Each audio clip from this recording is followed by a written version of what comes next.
Dear students, Assalamu alaikum. In this video, we are going to study class 10th, exercise 9.1, question number 12.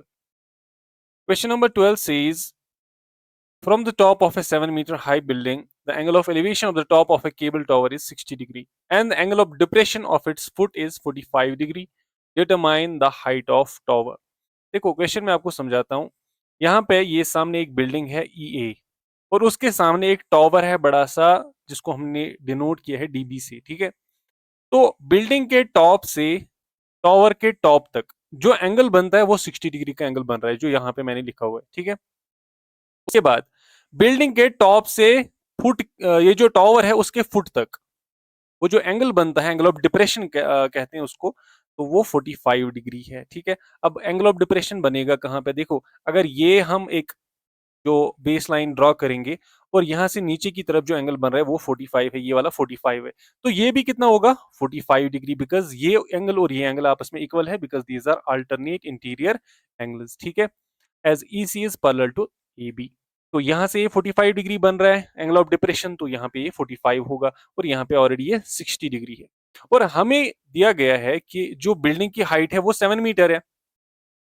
अब यहाँ से 7 metre है तो ये भी कितना होगा? ये भी 7 मीटर ही होगा. ठीक है ना. अब सबसे पहले हम ये वाला ट्रायंगल ले लेते हैं और ये AB हमें फाइंड आउट करना है, तो ये AB फाइंड आउट करना बहुत ही आसान है. अब जब ये AB फाइंड आउट होगा उसके बाद EC फाइंड आउट करेंगे. AB तो EC के बराबर ही होगा, सीधी सी बात है ज्योमेट्री के हिसाब से. ठीक है, और उसके बाद ये वाला ट्रायंगल लेंगे और AC फाइंड आउट करेंगे. अब ये 7 है, जब AC भी फाइंड आउट होगा तो उसको प्लस करेंगे आपस में, तो हमारा आंसर आ जाएगा. ठीक है, तो हमें ये DB फाइंड आउट करना है. तो चलिए स्टार्ट करते हैं क्वेश्चन को.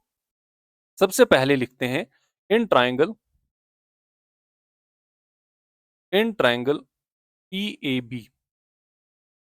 अब EAB जो ट्रायंगल है इसमें हम क्या यूज करेंगे? देखो, इसमें हम यूज करने वाले हैं perpendicular divided by base, that is EA divided by AB. Perpendicular divided by base किसके बराबर होता है? tan थीटा के बराबर होता है.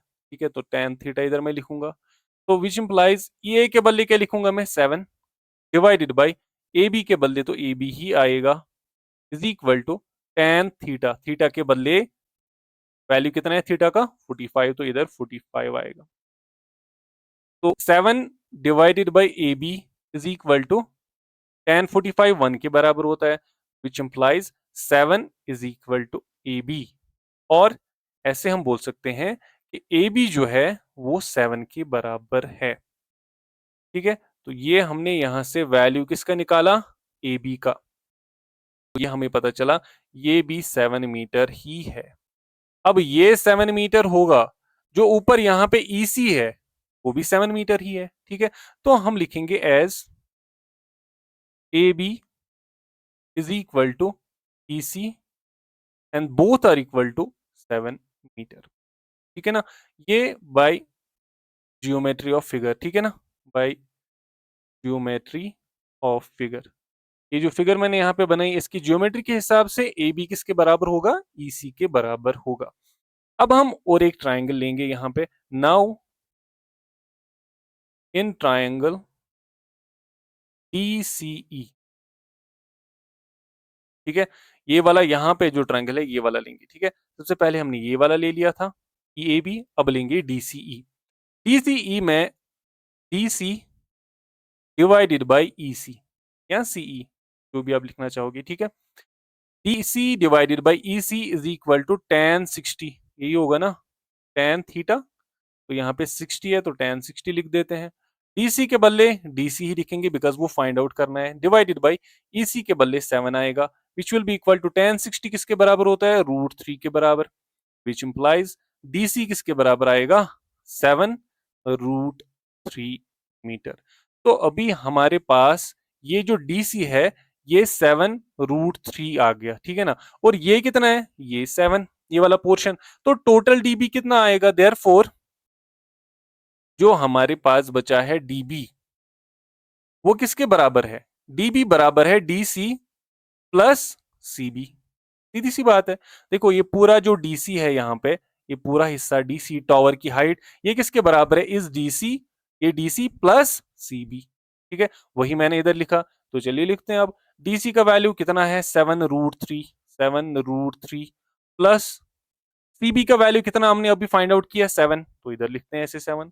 अब यहाँ पे फाइनली डीबी किसके बराबर आएगा, देखो 7 यहाँ पे भी है, 7 यहाँ पे भी है, तो कॉमन निकालो ना 7 को, 7 कॉमन आएगा, अंदर क्या बचेगा √3 और यहाँ पे क्या बचेगा +1।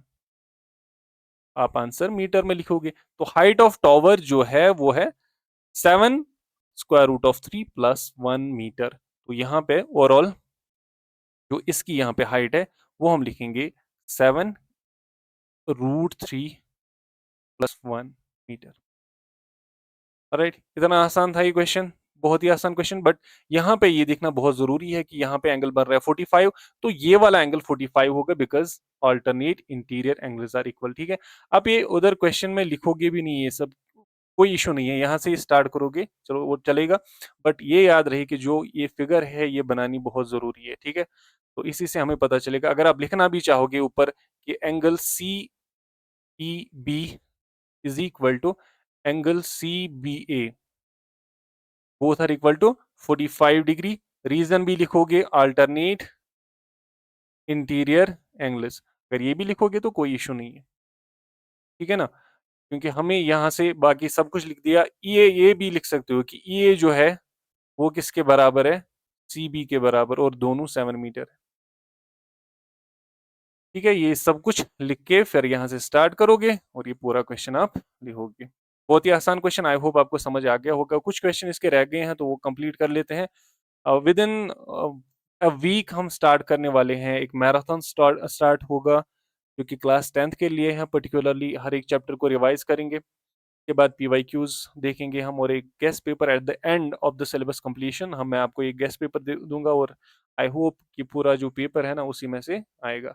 तो keep on watching my YouTube channel, and if you haven't subscribe the channel until now, please subscribe the channel and share it with your friends. Thank you very much for watching this video.